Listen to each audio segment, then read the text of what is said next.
కొడుకు ప్రాణాన్ని కాపాడిన రెండిడ్లీలు.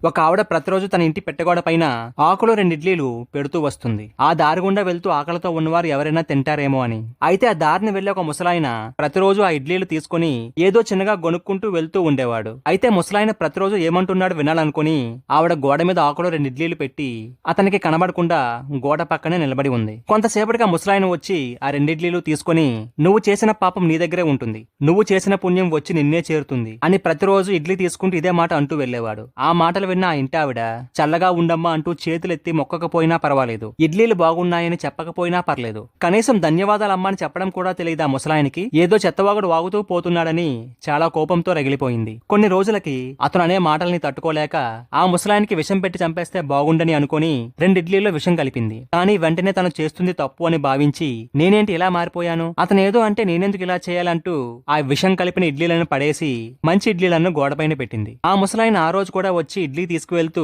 నువ్వు చేసే పాపం నీ దగ్గరే ఉంటుంది, నీ పుణ్యం మాత్రం నిన్ను వచ్చి చేరుతుందంటూ వెళ్లిపోయాడు. ఆ మాటలు విన్న ఆవిడికి తీవ్రమైన కోపం వచ్చినా సరే కంట్రోల్ చేసుకుంది. అయితే ఆ రోజు మధ్యాహ్నం ఎవరో తలుపు తట్టినట్లు అనిపిస్తే వెళ్లి తలుపు తెరిచింది. ఎదురుగా మురికి బట్టలతో ఒక యువకుడు నిలబడి ఉన్నాడు. అతను ఎవరో కాదు, సొంతంగా ఉద్యోగం చేసుకుంటానని ఇల్లు వదిలి అలిగి వెళ్లిపోయిన తన కొడుకే. అప్పుడు ఆమె తన కొడుకుని చూసి ఆశ్చర్యపోతూ, ఏమైంది ఇలా ఉన్నావు అని అడిగింది. అప్పుడు ఆ యువకుడు, అమ్మా, ఇంటికి వస్తుంటే ఎవరో నా పర్సు దొంగిలించారు, చేతిలో చిల్లి గవ్వలేదు, బాగా ఆకలి వేసి కళ్ళు తిరిగి పడిపోయాను, ఎవరో ఒక ముసలాయన తన దగ్గర ఉన్న 2 ఇడ్లీలు నాకిచ్చి నా ఆకలి తీర్చి నా ప్రాణాలు నిలబెట్టాడు. ఆ మాటలు వినగానే ఆమెకు ఒక్కసారిగా వణుకు పుట్టింది. ఒకవేళ నేను విషం కలిపిన ఇడ్లీలు పెట్టి ఉంటే ఈ పాటికి నా కొడుకు శవమై ఇంటికి చేరేవాడంటూ కంటతడి పెట్టుకుంది. ఇప్పుడు ఆమెకు అర్థమైంది ప్రతిరోజు ఆ ముసలాయన చెప్పే మాటలకు అర్థం.